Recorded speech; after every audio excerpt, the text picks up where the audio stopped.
ಓಂ ಶಾಂತಿ. ಇಂದಿನ ದಿನಾಂಕ 17/4/2024.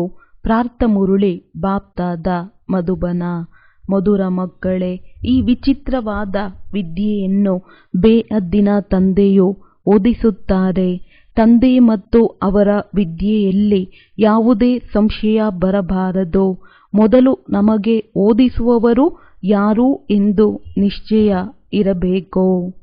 ಪ್ರಶ್ನೆ: ನೀವು ಮಕ್ಕಳಿಗೆ ನಿರಂತರ ನೆನಪಿನ ಯಾತ್ರೆಯಲ್ಲಿ ಇರುವ ಶ್ರೀಮತವು ಏಕೆ ಸಿಕ್ಕಿದೆ? ಉತ್ತರ: ಏಕೆಂದರೆ ಮಾಯಾ ಶತ್ರು ಈಗಲೂ ನಿಮ್ಮ ಹಿಂದೆಯೇ ಇದ್ದಾನೆ.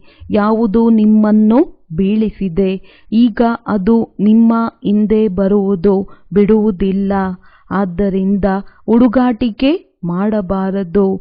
ಬಲೆ ನೀವು ಸಂಗಮಯುಗದಲ್ಲಿ ಇದ್ದೀರಿ, ಆದರೆ ಅರ್ಧಕಲ್ಪ ನೀವು ಮಾಯೆಗೆ ವಶರಾಗಿದ್ದೀರಿ. ಆದ್ದರಿಂದ ಬೇಗನೆ ಬಿಡುವುದಿಲ್ಲ. ನೆನಪು ಮರೆತು ಹೋಯಿತು ಮತ್ತು ಮಾಯೆಯು ವಿಕರ್ಮ ಮಾಡಿಸಿತು. ಆದ್ದರಿಂದ ಎಚ್ಚರಿಕೆಯಿಂದ ಇರಬೇಕು. ಆಸುರಿ ಮತದಂತೆ ನಡೆಯಬಾರದು. ಓಂ ಶಾಂತಿ. ಈಗ ಮಕ್ಕಳು ಇದ್ದೀರಿ, ತಂದೆಯೂ ಇದ್ದಾರೆ. ತಂದೆಯು ಅನೇಕ ಮಕ್ಕಳಿಗೆ ಓ ಮಗುವೆ ಎಂದು ಹೇಳುತ್ತಾರೆ, ಮತ್ತೆ ಎಲ್ಲ ಮಕ್ಕಳು ಸಹ ಓ ಬಾಬಾ ಎಂದು ಹೇಳುತ್ತಾರೆ.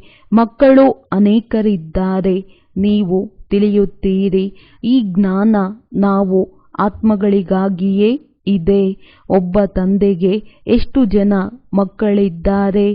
ತಂದೆಯು ಓದಿಸಲು ಬಂದಿದ್ದಾರೆ ಎಂದು ಮಕ್ಕಳಿಗೂ ತಿಳಿದಿದೆ. ಅವರು ಮೊಟ್ಟ ಮೊದಲು ತಂದೆಯಾಗಿದ್ದಾರೆ, ಮತ್ತೆ ಶಿಕ್ಷಕರೂ ಆಗಿದ್ದಾರೆ, ಸದ್ಗುರುವೂ ಆಗಿದ್ದಾರೆ. ಈಗ ತಂದೆಯಂತೂ ತಂದೆಯೇ ಮತ್ತೆ ಪಾವನರನ್ನಾಗಿ ಮಾಡಲು ನೆನಪಿನ ಯಾತ್ರೆಯನ್ನು ಕಲಿಸುತ್ತಾರೆ. ಮತ್ತೆ ಮಕ್ಕಳು ಇದನ್ನು ತಿಳಿಯುತ್ತೀರಿ.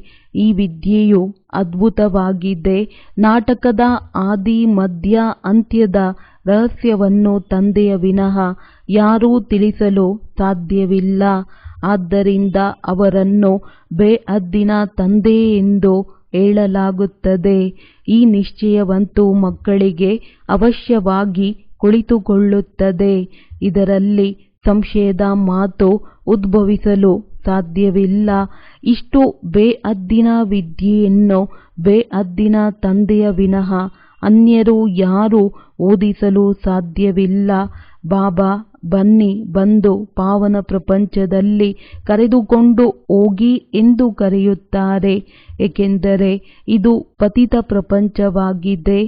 ತಂದೆಯು ಪಾವನ ಪ್ರಪಂಚದಲ್ಲಿ ಕರೆದುಕೊಂಡು ಹೋಗುತ್ತಾರೆ. ಅಲ್ಲಿ ಬಾಬಾ ಬಂದು ಪಾವನ ಪ್ರಪಂಚದಲ್ಲಿ ಕರೆದುಕೊಂಡು ಹೋಗಿ ಎಂದು ಹೇಳುವುದಿಲ್ಲ. ಅವರು ನಾವು ಆತ್ಮಗಳ ತಂದೆಯಾಗಿದ್ದಾರೆ ಎಂದು ಮಕ್ಕಳಿಗೆ ತಿಳಿದಿದೆ. ಆದ್ದರಿಂದ ದೇಹದ ಪರಿವೇ ತುಂಡಾಗುತ್ತದೆ. ಅವರು ನಮ್ಮ ತಂದೆಯಾಗಿದ್ದಾರೆ ಎಂದು ಆತ್ಮವು ಹೇಳುತ್ತದೆ. ಈಗ ಇದಂತೂ ನಿಶ್ಚಯವಾಗಿದೆ. ಅವಶ್ಯವಾಗಿ ತಂದೆಯ ವಿನಃ ಮತ್ಯಾರೂ ಇಷ್ಟೊಂದು ಜ್ಞಾನವನ್ನು ಕೊಡಲು ಸಾಧ್ಯವಿಲ್ಲ. ಮೊದಲು ಈ ನಿಶ್ಚಯ ಬುದ್ಧಿ ಬೇಕು. ಆತ್ಮಕ್ಕೆ ಬುದ್ಧಿಯಲ್ಲಿ ನಿಶ್ಚಯವಾಗುತ್ತದೆ, ಇವರು ನಮ್ಮ ತಂದೆಯಾಗಿದ್ದಾರೆ ಎಂದು. ಆತ್ಮಕ್ಕೆ ಜ್ಞಾನವೂ ಸಿಗುತ್ತದೆ. ಮಕ್ಕಳಿಗೆ ಇದು ಪಕ್ಕಾ ನಿಶ್ಚಯವಿರಬೇಕು. ಏನನ್ನೂ ಮುಖದಿಂದ ಹೇಳುವಂತಿಲ್ಲ. ನಾವು ಆತ್ಮಗಳು ಒಂದು ಶರೀರವನ್ನು ಬಿಟ್ಟು ಮತ್ತೊಂದನ್ನು ತೆಗೆದುಕೊಳ್ಳುತ್ತೇವೆ. ಆತ್ಮದಲ್ಲಿಯೇ ಎಲ್ಲ ಸಂಸ್ಕಾರವಿದೆ. ಈಗ ನೀವು ಮಕ್ಕಳು ತಿಳಿದುಕೊಂಡಿದ್ದೀರಿ. ತಂದೆಯೂ ಬಂದಿದ್ದಾರೆ, ನಮಗೆ ಈ ರೀತಿ ಓದಿಸುತ್ತಾರೆ, ಕರ್ಮವನ್ನು ಕಲಿಸುತ್ತಾರೆ. ಇದರಿಂದ ಮತ್ತೆ ನಾವು ಇದೇ ಪ್ರಪಂಚದಲ್ಲಿ ಬರುವುದಿಲ್ಲ. ಮನುಷ್ಯರಂತೂ ಇದೇ ಪ್ರಪಂಚದಲ್ಲಿ ಬರಬೇಕು ಎಂದು ತಿಳಿಯುತ್ತಾರೆ. ಆದರೆ ನೀವು ಹೀಗೆ ತಿಳಿಯುವುದಿಲ್ಲ. ನೀವು ಅಮರ ಕಥೆಯನ್ನು ಕೇಳಿ ಅಮರಪುರಿಗೆ ಹೋಗುತ್ತೀರಿ. ಅಮರಪುರಿ ಎಂದರೆ ಎಲ್ಲಿ ಸದಾ ಅಮರರಾಗಿರುತ್ತಾರೆ. ಸತ್ಯಯುಗ ತ್ರೇತಾಯುಗವು ಅಮರಪುರಿಯಾಗಿದೆ. ಮಕ್ಕಳಿಗೆ ಎಷ್ಟೊಂದು ಖುಷಿ ಇರಬೇಕೋ. ಈ ವಿದ್ಯೆಯನ್ನು ತಂದೆಯ ವಿನಃ ಬೇರೆ ಯಾರೂ ಓದಿಸಲು ಸಾಧ್ಯವಿಲ್ಲ. ತಂದೆಯು ನಮಗೆ ಓದಿಸುತ್ತಾರೆ ಮತ್ತು ಯಾರು ಶಿಕ್ಷಕರಾಗಿರುತ್ತಾರೆಯೋ ಅವರು ಸಾಮಾನ್ಯ ಮನುಷ್ಯರಾಗಿದ್ದಾರೆ. ಆದರೆ ಇಲ್ಲಿ ನೀವು ಪತಿತ ಪಾವನ, ದುಃಖಹರ್ತ, ಸುಖಕರ್ತ ಎಂದು ಹೇಳುತ್ತೀರೋ ಆ ತಂದೆಯು ಈಗ ಸನ್ಮುಖದಲ್ಲಿ ಓದಿಸುತ್ತಿದ್ದಾರೆ. ಸನ್ಮುಖವಿಲ್ಲದೆ ರಾಜಯೋಗದ ವಿದ್ಯೆಯನ್ನು ಹೇಗೆ ಓದಿಸುವುದು? ತಂದೆಯು ಹೇಳುತ್ತಾರೆ, ನೀವು ಮಧುರ ಮಕ್ಕಳಿಗೆ ಇಲ್ಲಿ ಓದಿಸಲು ಬರುತ್ತೇನೆ, ಓದಿಸಲು ಇವರಲ್ಲಿ ಪ್ರವೇಶ ಮಾಡುತ್ತೇನೆ. ಭಗವಾನುವಾಚ ಇದೆ ಎಂದರೆ ಅವಶ್ಯವಾಗಿ ಅವರಿಗೆ ಶರೀರವೂ ಬೇಕು, ಕೇವಲ ಮುಖವಲ್ಲ, ಆದರೆ ಪೂರ್ಣ ಶರೀರವೂ ಬೇಕು. ತಂದೆಯೇ ಹೇಳುತ್ತಾರೆ, ಮಧುರಾತಿ ಮಧುರ ಆತ್ಮಿಕ ಮಕ್ಕಳೇ, ನಾನು ಕಲ್ಪಕಲ್ಪವು ಪುರುಷೋತ್ತಮ ಸಂಗಮ ಯುಗದಲ್ಲಿ ಸಾಧಾರಣ ತನುವಿನಲ್ಲಿ ಬರುತ್ತೇನೆ. ಬಹಳ ಬಡವರೂ ಅಲ್ಲ, ಬಹಳ ಸಾಹುಕಾರರೂ ಅಲ್ಲ, ಸಾಧಾರಣವಾಗಿದ್ದಾರೆ. ಇದಂತೂ ನೀವು ಮಕ್ಕಳಿಗೆ ನಿಶ್ಚಯವಿರಬೇಕು. ಅವರು ನಮ್ಮ ತಂದೆಯಾಗಿದ್ದಾರೆ, ನಾವು ಆತ್ಮಗಳಾಗಿದ್ದೇವೆ. ಅವರು ನಾವು ಆತ್ಮಗಳ ತಂದೆಯಾಗಿದ್ದಾರೆ. ಇಡೀ ಪ್ರಪಂಚದ ಯಾರೆಲ್ಲ ಮನುಷ್ಯಾತ್ಮರಿದ್ದಾರೆಯೋ ಅವರೆಲ್ಲರಿಗೂ ತಂದೆಯಾಗಿದ್ದಾರೆ. ಆದ್ದರಿಂದ ಅವರಿಗೆ ಬೇಅದ್ದಿನ ತಂದೆ ಆಗಿದ್ದಾರೆ ಎಂದು ಹೇಳಲಾಗುತ್ತದೆ. ಶಿವ ಜಯಂತಿಯನ್ನು ಆಚರಿಸಲಾಗುತ್ತದೆ, ಆದರೆ ಅದರ ಬಗ್ಗೆ ಯಾರಿಗೂ ಗೊತ್ತಿಲ್ಲ. ಶಿವ ಜಯಂತಿಯನ್ನು ಯಾವಾಗಿನಿಂದ ಆಚರಿಸಲಾಗುತ್ತದೆ ಎಂದು ಯಾರೊಂದಿಗಾದರೂ ಕೇಳಿ, ಅದಕ್ಕೆ ಅವರು ಪರಂಪರೆಯಿಂದ ಎಂದು ಹೇಳುತ್ತಾರೆ. ಅದು ಯಾವಾಗಿನಿಂದ? ಯಾವುದಾದರೂ ದಿನಾಂಕವಂತೂ ಬೇಕಲ್ಲವೇ? ನಾಟಕವು ಅನಾದಿಯಾಗಿದೆ, ಆದರೆ ನಾಟಕದಲ್ಲಿ ಯಾವ ಚಟುವಟಿಕೆಗಳು ನಡೆಯುತ್ತದೆಯೋ ಅದರ ತಿಥಿ ತಾರೀಖು ಬೇಕಲ್ಲವೇ? ಇದನ್ನು ಯಾರೂ ತಿಳಿದುಕೊಂಡಿಲ್ಲ. ನಮ್ಮ ಶಿವತಂದೆಯೇ ಬರುತ್ತಾರೆಂದು ಆ ಪ್ರೀತಿಯಿಂದ ಜಯಂತಿಯನ್ನು ಆಚರಿಸುವುದಿಲ್ಲ. ನೆಹರು ಜಯಂತಿಯನ್ನು ಅಷ್ಟು ಪ್ರೀತಿಯಿಂದ ಆಚರಿಸುತ್ತಾರೆ, ಆನಂದ ಬಾಷ್ಪಗಳು ಬರುತ್ತವೆ. ಶಿವ ಜಯಂತಿಯ ಬಗ್ಗೆ ಯಾರಿಗೂ ಗೊತ್ತಿಲ್ಲ. ಈಗ ನೀವು ಮಕ್ಕಳು ಅನುಭವಿಗಳಾಗಿದ್ದೀರಿ. ಅನೇಕ ಮನುಷ್ಯರಿದ್ದಾರೆ, ಅವರಿಗೆ ಏನೂ ಗೊತ್ತಿಲ್ಲ.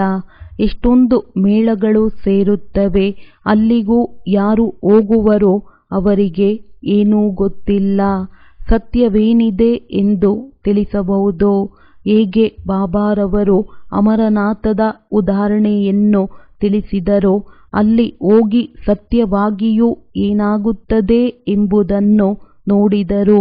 ಬೇರೆಯವರಂತೂ ಅನ್ಯರ ಮೂಲಕ ಏನನ್ನು ಕೇಳುವವರೋ ಅದನ್ನು ತಿಳಿಸುತ್ತಾರೆ. ಹಿಮದ ಲಿಂಗವಾಗುತ್ತದೆ ಎಂದು ಯಾರಾದರೂ ಹೇಳಿದರೆ ಅದಕ್ಕೆ ಸತ್ಯವೆಂದು ನಂಬುತ್ತಾರೆ.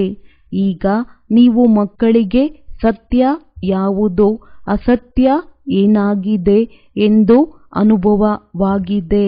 ಇದುವರೆಗೆ ಏನೆಲ್ಲವನ್ನು ಕೇಳುತ್ತಾ ಓದುತ್ತಾ ಬಂದಿದ್ದೀರೋ ಅದೆಲ್ಲವೂ ಅಸತ್ಯವಾಗಿತ್ತು. ಸುಳ್ಳು ಮಾಯೆ, ಸುಳ್ಳು ಶರೀರ ಎಂದು ಗಾಯನವಿದೆ. ಇದು ಅಸತ್ಯದ ಪ್ರಪಂಚವಾಗಿದೆ. ಸ್ವರ್ಗವು ಸತ್ಯಖಂಡವಾಗಿದೆ. ಸತ್ಯಯುಗ, ತ್ರೇತ, ದ್ವಾಪರ ಯುಗವು ಕಳೆಯಿತು. ಈಗ ಕಲಿಯುಗವು ನಡೆಯುತ್ತಿದೆ. ಇದನ್ನು ಸಹ ಬಹಳ ಕೆಲವರೇ ಅರಿತುಕೊಳ್ಳುತ್ತಾರೆ. ನಿಮ್ಮ ಬುದ್ಧಿಯಲ್ಲಿ ಎಲ್ಲ ವಿಚಾರಗಳು ಇರುತ್ತವೆ. ತಂದೆಯ ಬಳಿ ಪೂರ್ಣ ಜ್ಞಾನವಿದೆ. ಅವರಿಗೆ ಜ್ಞಾನಸಾಗರನೆಂದು ಹೇಳುತ್ತಾರೆ. ಅವರ ಬಳಿ ಯಾವ ಜ್ಞಾನವಿದೆಯೋ ಅದನ್ನು ಬ್ರಹ್ಮರವರ ಮೂಲಕ ಕೊಟ್ಟು ನಮ್ಮನ್ನು ತಮ್ಮ ಸಮಾನರನ್ನಾಗಿ ಮಾಡಿಕೊಳ್ಳುತ್ತಿದ್ದಾರೆ. ಹೇಗೆ ಶಿಕ್ಷಕರೂ ಸಹ ತಮ್ಮ ಸಮಾನರನ್ನಾಗಿ ಮಾಡಿಕೊಳ್ಳುತ್ತಾರೆ ಎಂದಾಗ ಬೇಅದ್ದಿನ ತಂದೆಯೂ ಸಹ ಪ್ರಯತ್ನಪಟ್ಟು ತನ್ನ ಸಮಾನವನ್ನಾಗಿ ಮಾಡುತ್ತಾರೆ. ಆದರೆ ಹೀಗೆ ಲೌಕಿಕ ತಂದೆಯು ಮಾಡುವುದಿಲ್ಲ. ಈಗ ನೀವು ಪಾರಲೌಕಿಕ ತಂದೆಯ ಬಳಿ ಬಂದಿದ್ದೀರಿ. ಅವರಿಗೆ ತಿಳಿದಿದೆ, ನಾನು ಮಕ್ಕಳನ್ನು ನನ್ನ ಸಮಾನ ಮಾಡಿಕೊಳ್ಳಬೇಕಾಗಿದೆ. ಹೇಗೆ ಶಿಕ್ಷಕರು ತನ್ನ ಸಮಾನ ಮಾಡಿಕೊಳ್ಳುತ್ತಾರೆ, ನಂಬರ್ ವಾರ್ ಆಗುತ್ತಾರೆ, ಈ ತಂದೆಯೂ ಸಹ ಹಾಗೆಯೇ ಹೇಳುತ್ತಾರೆ, ನಂಬರ್ ವಾರ್ ಆಗುತ್ತೀರಿ.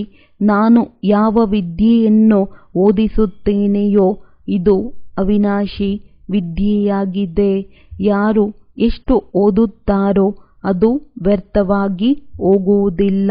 ಮುಂದೆ ಹೋದಂತೆ ತಾವೇ ಹೇಳುತ್ತಾರೆ, ನಾವು 4 ವರ್ಷಗಳ ಹಿಂದೆ 8 ವರ್ಷಗಳ ಹಿಂದೆಯೇ ಯಾರಿಂದಲೋ ಜ್ಞಾನವನ್ನು ಕೇಳಿದ್ದೆವು. ಈಗ ಪುನಃ ಬಂದಿದ್ದೇವೆ. ಮತ್ತೆ ಕೆಲವರಂತೂ ಹಿಡಿದುಕೊಂಡು ಬಿಡುತ್ತಾರೆ. ಜ್ಯೋತಿಯಂತೂ ಇದೆ, ಮತ್ತೆ ಆ ಜ್ಯೋತಿಗೆ ಕೆಲವೊಂದು ಪತಂಗಗಳು ಬಲಿಹಾರಿ ಆಗಿಬಿಡುತ್ತಾರೆ. ಕೆಲವರು ಕೇವಲ ಸುತ್ತಾಡಿ ಹೋಗುತ್ತಾರೆ. ಪ್ರಾರಂಭದಲ್ಲಿ ಜ್ಯೋತಿಗೆ ಅನೇಕ ಪತಂಗಗಳು ಬಲಿಹಾರಿ ಆಗಿಬಿಟ್ಟರು. ನಾಟಕದ ಯೋಜನೆಯ ಅನುಸಾರ ಬಟ್ಟಿ ಆಗಬೇಕಿತ್ತು. ಕಲ್ಪಕಲ್ಪವೂ ಹೀಗೆಯೇ ಆಗುತ್ತಾ ಬಂದಿದೆ. ಏನೆಲ್ಲವೂ ಕಳೆಯಿತೋ ಕಲ್ಪದ ಹಿಂದೆಯೂ ಹೀಗಾಗಿತ್ತು, ಮುಂದೆಯೂ ಅದೇ ಆಗುವುದು. ಬಾಕಿ ಇದು ಪಕ್ಕಾ ನಿಶ್ಚಯವನ್ನು ಇಟ್ಟುಕೊಳ್ಳಿ. ನಾವಾತ್ಮಗಳು ಆಗಿದ್ದೇವೆ. ತಂದೆಯು ನಮಗೆ ಓದಿಸುತ್ತಾರೆ. ಈ ನಿಶ್ಚಯದಲ್ಲಿ ಪರಿಪಕ್ವವಾಗಿರಿ, ಮರೆಯಬೇಡಿ. ತಂದೆಯನ್ನು ತಂದೆಯೆಂದು ತಿಳಿಯದ ಮನುಷ್ಯರು ಯಾರೂ ಇರುವುದಿಲ್ಲ. ಬಲೆ ವಿಚ್ಛೇದನವನ್ನು ಕೊಟ್ಟ ಮೇಲೂ ಸಹ ನಾವು ನಮ್ಮ ತಂದೆಗೆ ವಿಚ್ಛೇದನವನ್ನು ಕೊಟ್ಟಿದ್ದೇವೆ ಎಂದು ತಿಳಿಯುತ್ತಾರೆ. ಇವರಂತೂ ಬೇಹದ್ದಿನ ತಂದೆಯಾಗಿದ್ದಾರೆ. ಅವರನ್ನು ನಾವು ಎಂದಿಗೂ ಬಿಡುವುದಿಲ್ಲ. ಅಂತ್ಯದವರೆಗೂ ಜೊತೆ ಇರುತ್ತೇವೆ. ಈ ತಂದೆಯಂತೂ ಎಲ್ಲರ ಸದ್ಗತಿ ಮಾಡುವವರು ಆಗಿದ್ದಾರೆ. 5000 ವರ್ಷಗಳ ನಂತರ ಬರುತ್ತಾರೆ. ಇದನ್ನು ತಿಳಿಯುತ್ತೀರಿ. ಸತ್ಯಯುಗದಲ್ಲಿ ಬಹಳ ಕೆಲವರೇ ಮನುಷ್ಯರು ಇರುತ್ತಾರೆ. ಉಳಿದವರೆಲ್ಲರೂ ಶಾಂತಿಧಾಮದಲ್ಲಿ ಇರುತ್ತಾರೆ. ಈ ಜ್ಞಾನವನ್ನು ಸಹ ತಂದೆಯೇ ತಿಳಿಸುತ್ತಾರೆ. ಮತ್ಯಾರೂ ತಿಳಿಸಲು ಸಾಧ್ಯವಿಲ್ಲ. ಯಾರ ಬುದ್ಧಿಯಲ್ಲಿಯೂ ಕುಳಿತುಕೊಳ್ಳುವುದಿಲ್ಲ. ಅವರು ನೀವು ಆತ್ಮಗಳ ತಂದೆಯಾಗಿದ್ದಾರೆ. ಚೈತನ್ಯ ಬೀಜರೂಪನಾಗಿದ್ದಾರೆ. ಯಾವ ಜ್ಞಾನವನ್ನು ಕೊಡುತ್ತಾರೆ? ಸೃಷ್ಟಿರೂಪಿ ವೃಕ್ಷದ ಜ್ಞಾನವನ್ನು ಕೊಡುತ್ತಾರೆ. ರಚಯಿತನು ಅವಶ್ಯವಾಗಿ ರಚನೆಯ ಜ್ಞಾನವನ್ನು ಕೊಡುತ್ತಾರೆ. ಸತ್ಯಯುಗವು ಯಾವಾಗ ಇತ್ತು, ಎಲ್ಲಿ ಹೋಯಿತು ಎಂದು ನಿಮಗೆ ತಿಳಿದಿತ್ತೇನೋ? ಈಗ ನೀವು ಸನ್ಮುಖದಲ್ಲಿ ಕುಳಿತಿದ್ದೀರಿ. ತಂದೆಯು ಮಾತನಾಡುತ್ತಿದ್ದಾರೆ. ಇವರು ನಾವೆಲ್ಲ ಆತ್ಮಗಳ ತಂದೆಯಾಗಿದ್ದಾರೆ, ನಮಗೆ ಓದಿಸುತ್ತಿದ್ದಾರೆ ಎಂದು ಪಕ್ಕಾ ನಿಶ್ಚಯ ಮಾಡಿಕೊಳ್ಳುತ್ತೀರಿ. ಇವರು ಯಾವುದೇ ದೈಹಿಕ ಶಿಕ್ಷಕರಲ್ಲ. ಈ ಶರೀರದಲ್ಲಿ ಓದಿಸುವಂತಹ ಆ ನಿರಾಕಾರ ಶಿವತಂದೆಯು ವಿರಾಜಮಾನವಾಗಿದ್ದಾರೆ. ಅವರು ನಿರಾಕಾರನಾಗಿದ್ದರೂ ಸಹ ಜ್ಞಾನಸಾಗರನಾಗಿದ್ದಾರೆ. ಮನುಷ್ಯರಂತೂ ಅವರಿಗೆ ಯಾವುದೇ ಆಕಾರವಿಲ್ಲವೆಂದು ಹೇಳಿಬಿಡುತ್ತಾರೆ. ಮಹಿಮೆಯನ್ನು ಮಾಡುತ್ತಾರೆ. ಜ್ಞಾನಸಾಗರ, ಸುಖಸಾಗರ, ಆದರೆ ತಿಳಿದುಕೊಳ್ಳುವುದಿಲ್ಲ. ನಾಟಕದನುಸಾರ ಬಹಳ ದೂರ ಹೋಗಿಬಿಟ್ಟಿದ್ದಾರೆ. ತಂದೆಯು ಬಹಳ ಸಮೀಪ ಕರೆತರುತ್ತಾರೆ.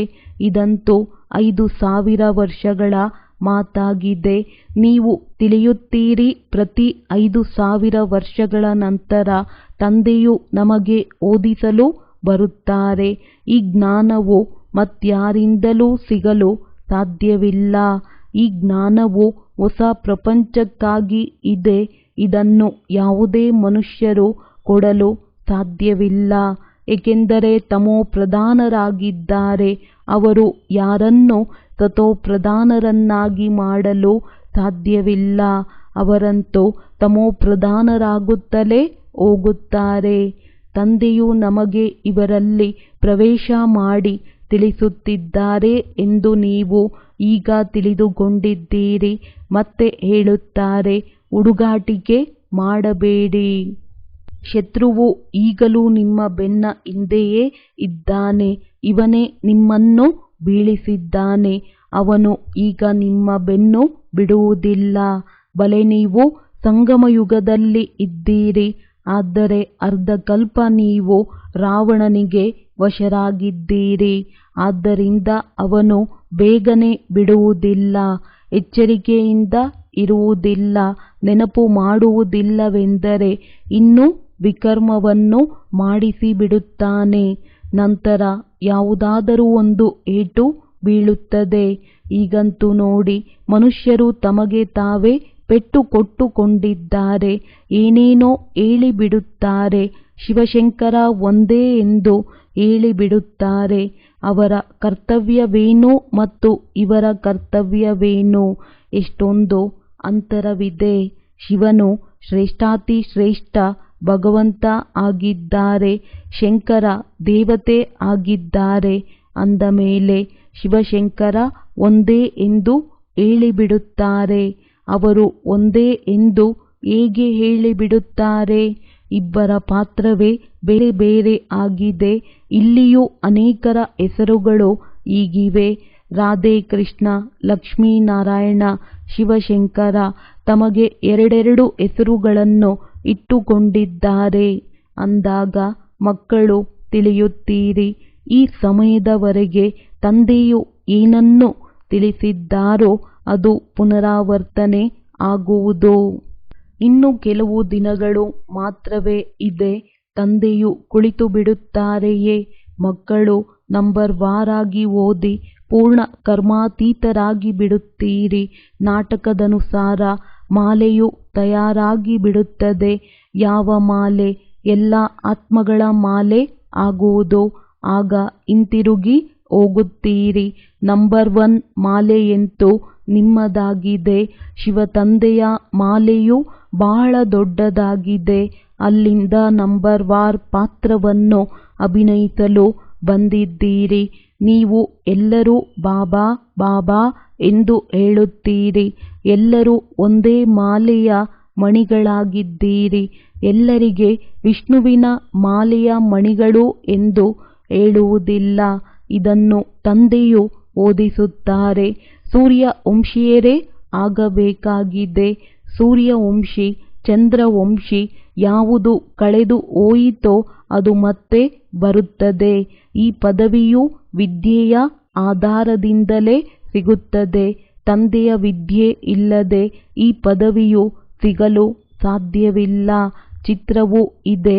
ಆದರೆ ನಾವು ಈ ರೀತಿ ಆಗಲು ಸಾಧ್ಯವೆಂದು ಯಾರೂ ಸಹ ಇಂತಹ ಚಲನೆಯನ್ನು ನಡೆಯುವುದಿಲ್ಲ. ಸತ್ಯನಾರಾಯಣನ ಕಥೆಯನ್ನು ಕೇಳುತ್ತಾರೆ. ಗರುಡ ಪುರಾಣದಲ್ಲಿ ಎಲ್ಲವೂ ಇಂತಹ ಮಾತುಗಳಿವೆ. ಅವುಗಳನ್ನು ಮನುಷ್ಯರಿಗೆ ತಿಳಿಸುತ್ತಾರೆ. ಇದು ವಿಷಯ ವೈತರಣಿ ನದಿ, ರೌರವ ನರಕವಾಗಿದೆ. ವಿಶೇಷವಾಗಿ ಭಾರತಕ್ಕೆ ಹೇಳುತ್ತಾರೆ ಎಂದು ತಂದೆಯು ತಿಳಿಸುತ್ತಾರೆ. ಬೃಹಸ್ಪತಿ ದಶೆಯು ಭಾರತದ ಮೇಲೆ ಕುಳಿತಿದೆ. ವೃಕ್ಷಪತಿಯು ಭಾರತವಾಸಿಗಳಿಗೆ ಓದಿಸುತ್ತಾರೆ. ಬೇಅದ್ದಿನ ತಂದೆಯು ಕುಳಿತು ಬೇಅದ್ದಿನ ಮಾತುಗಳನ್ನು ತಿಳಿಸುತ್ತಾರೆ. ದಶೆಯು ಕುಳಿತುಕೊಳ್ಳುತ್ತದೆ. ಈಗ ರಾಹುವಿನ ದಶೆಯೂ ಇದೆ. ಆದ್ದರಿಂದಲೇ ದಾನ ಕೊಟ್ಟರೆ ಗ್ರಹಣ ಬಿಡುವುದು ಎಂದು ಹೇಳುತ್ತಾರೆ. ತಂದೆಯೂ ಸಹ ತಿಳಿಸುತ್ತಾರೆ.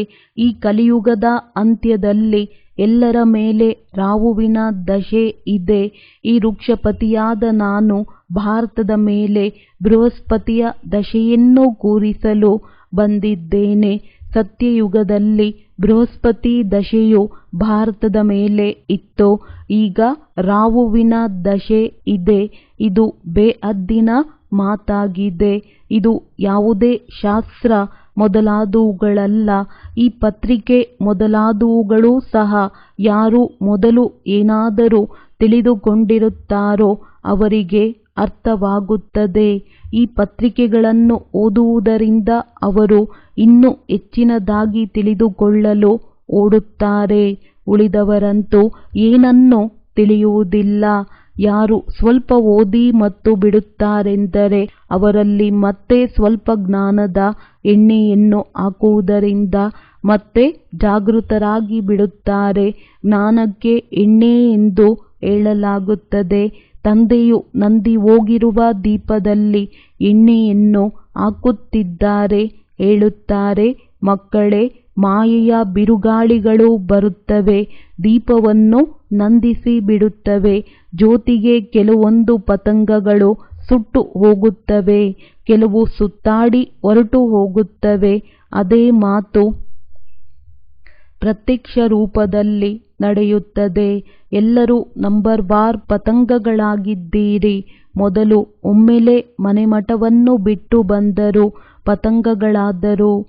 ಹೇಗೆ ಒಮ್ಮೆಲೆ ಲಾಟರಿ ಸಿಕ್ಕಿಬಿಟ್ಟಿತೋ, ಏನೆಲ್ಲವೂ ಕಳೆಯಿತೋ, ಮತ್ತೆ ಹಾಗೆಯೇ ಮಾಡುತ್ತೀರಿ. ಬಲೆ ಹೊರಟು ಹೋದರು. ಆದ್ದರಿಂದ ಅವರು ಸ್ವರ್ಗದಲ್ಲಿ ಬರುವುದಿಲ್ಲವೆಂದು ತಿಳಿಯಬೇಡಿ. ಪತಂಗಗಳಾದರು, ಪ್ರಿಯತಮೆಯರಾದರು. ಮತ್ತೆ ಮಾಯೆಯು ಸೋಲಿಸಿತು. ಆದ್ದರಿಂದ ಕಡಿಮೆ ಪದವಿಯನ್ನು ಪಡೆಯುತ್ತಾರೆ. ನಂಬರ್ವಾರಂತೂ ಇದ್ದೇ ಇರುತ್ತಾರೆ. ಅನ್ಯ ಸತ್ಸಂಗಗಳಲ್ಲಿ ಯಾರ ಬುದ್ಧಿಗಳಲ್ಲಿಯೂ ಇರುವುದಿಲ್ಲ. ನಿಮ್ಮ ಬುದ್ಧಿಯಲ್ಲಿದೆ. ತಂದೆಯಿಂದ ಹೊಸ ಪ್ರಪಂಚಕ್ಕಾಗಿ ನಾವೆಲ್ಲರೂ ನಮ್ಮ ಪುರುಷಾರ್ಥದನುಸಾರ ನಂಬರ್ವಾರ್ ಓದುತ್ತಿದ್ದೇವೆ.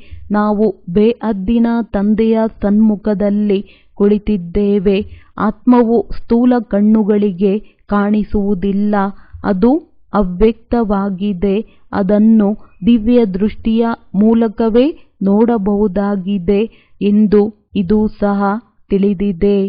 ನಾವು ಆತ್ಮಗಳೂ ಸಹ ಸೂಕ್ಷ್ಮ ಬಿಂದುಗಳಾಗಿದ್ದೇವೆ. ಆದರೆ ದೇಹದ ಅಭಿಮಾನವನ್ನು ಬಿಟ್ಟು ತಮ್ಮನ್ನು ಆತ್ಮನೆಂದು ತಿಳಿಯುವುದು ಶ್ರೇಷ್ಠ ವಿದ್ಯಾಭ್ಯಾಸವಾಗಿದೆ. ಆ ವಿದ್ಯಾಭ್ಯಾಸದಲ್ಲಿಯೂ ಯಾವ ಸಬ್ಜೆಕ್ಟ್ ಕಷ್ಟವಾಗಿರುತ್ತದೆಯೋ ಅದರಲ್ಲಿ ಅನುತ್ತೀರ್ಣರಾಗುತ್ತಾರೆ. ಈ ಸಬ್ಜೆಕ್ಟ್ ಬಹಳ ಸಹಜವಾಗಿದೆ. ಆದರೆ ಕೆಲವರಿಗೆ ಇದು ಕಷ್ಟದ ಅನುಭವವಾಗುತ್ತದೆ. ಈಗ ನೀವು ತಿಳಿಯುತ್ತೀರಿ, ನೀವು ಸಹ ನಿರಾಕಾರ ಆತ್ಮಗಳಾಗಿದ್ದೀರಿ. ಆದರೆ ಶರೀರದ ಜೊತೆ ಇದ್ದೀರಿ. ಇವೆಲ್ಲ ಮಾತುಗಳನ್ನು ಬೇಹದ್ದಿನ ತಂದೆಯೇ ತಿಳಿಸುತ್ತಾರೆ, ಮತ್ಯಾರೂ ತಿಳಿಸಲು ಸಾಧ್ಯವಿಲ್ಲ. ಅಂದ ಮೇಲೆ ಏನು ಮಾಡುತ್ತೀರಿ? ಅವರಿಗೆ ಧನ್ಯವಾದಗಳನ್ನು ಹೇಳುತ್ತೀರಿ. ತಂದೆಯು ತಿಳಿಸುತ್ತಾರೆ, ಇದು ಅನಾದಿ ನಾಟಕವು ಮಾಡಲ್ಪಟ್ಟಿದೆ. ನಾನು ಯಾವುದೇ ಹೊಸ ಮಾತನ್ನು ಹೇಳುವುದಿಲ್ಲ. ನಾಟಕದನುಸಾರ ನಾನು ನಿಮಗೆ ಓದಿಸುತ್ತೇನೆ.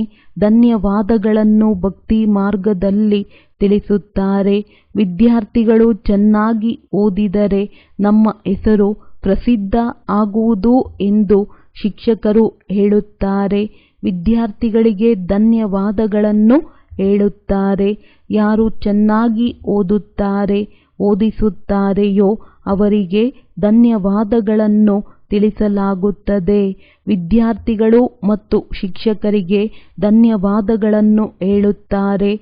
ಮಧುರ ಮಕ್ಕಳೇ, ಜೀವಿಸಿಯೇ ಇರಿ, ಅಮರರಾಗಿ. ಇಂತಹ ಸರ್ವಿಸ್ ಮಾಡುತ್ತೀರಿ, ಕಲ್ಪದ ಹಿಂದೆಯೂ ಮಾಡಿದ್ದೀರಿ ಎಂದು ತಂದೆಯು ತಿಳಿಸುತ್ತಾರೆ. ಒಳ್ಳೆಯದು.